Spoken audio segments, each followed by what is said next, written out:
I don't want to mischaracterize your position, but I think you're a little more upbeat than a lot of people about the import of this particular ruling. You've said that it may well be a constitutional moment, which from your context I assume means something of an inflection point in changing the course of how we understand the Constitution. What do you mean by that? Well, first of all, if upbeat is an emotional state, I'm not very upbeat today. I'm actually pretty downbeat. But I do think it could have been much worse. And I think that, for example, I think if we had lost on the basis that the government was maintaining, and then on the basis that 99% of law professors who were on the other side were maintaining was true, essentially what we would have had, we would have turned from a government of limited and enumerated powers into a government where the federal government has the National Powers Clause, and they can actually have the power to address any national problems, the National Problems Clause. That was the only alternative, was that or getting our way. And we actually got our way in the sense that everything we said about the Commerce Clause was adopted by 5 justices. Every single thing we said was adopted by 5 justices. I'm sorry, I actually think that's a good thing. And I'm willing to say that because it could have been worse, we could have lost that. Now that doesn't mean we got the outcome we wanted, but it does mean the constitutional law was actually improved. The state of constitutional law with respect to the Commerce Clause, the Necessary and Proper Clause, and the spending power was improved as a result of this decision. The tax power was not improved. But on balance, that is something that we need to keep track of. We need to remember that because we're going to need that in the future.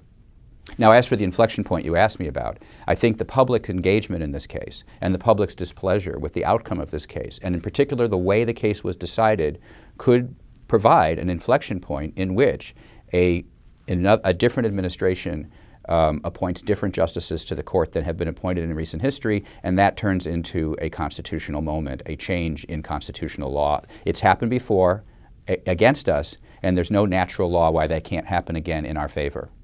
You said today that if drug laws had to be justified based upon the taxing power instead of Commerce Clause authority provided to Congress, that we'd be in a much better position. Can you explain what that means and I guess more specifically, why that's a better position generally to be in, if you believe that? Yeah, I mean, you know, a lot of proposals to decriminalize, for example, marijuana is to make it just a civil, like a parking ticket. You just have to pay a fine. Now, that's not a completely libertarian solution because the completely libertarian solution is it's completely legal. But it's certainly a huge step in the right direction. And if in fact all drug laws were enforced by civil fines, then we would empty the penitentiaries of millions of people who are currently there. That is an illustration of the difference between upholding this mandate as a commerce power and upholding this mandate under the tax power. And I think that's a difference worth remembering. You said it was notable that the 4 justices in their jointly written dissent did not mention the majority opinion written by the Chief Justice. Why is that so important?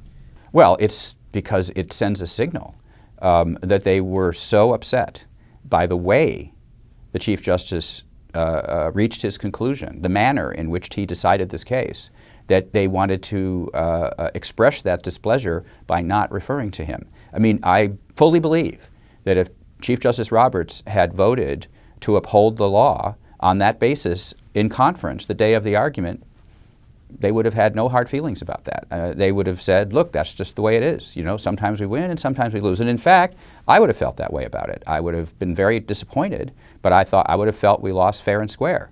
But that's not what happened here. What happened here is we won in conference. This is what CBS reports. We won in conference. Sometime after, immediately after that, the President of the United States and most of the left political class in this country immediately focused their fire on the Supreme Court in general, conservative justices in particular, and John Roberts in particular. And sometime after that, he changed his vote. That makes this a tainted decision. Walter Olson says that the strange legal theories that emerge at one point are the ones that are being tested in courts 2 decades later, typically.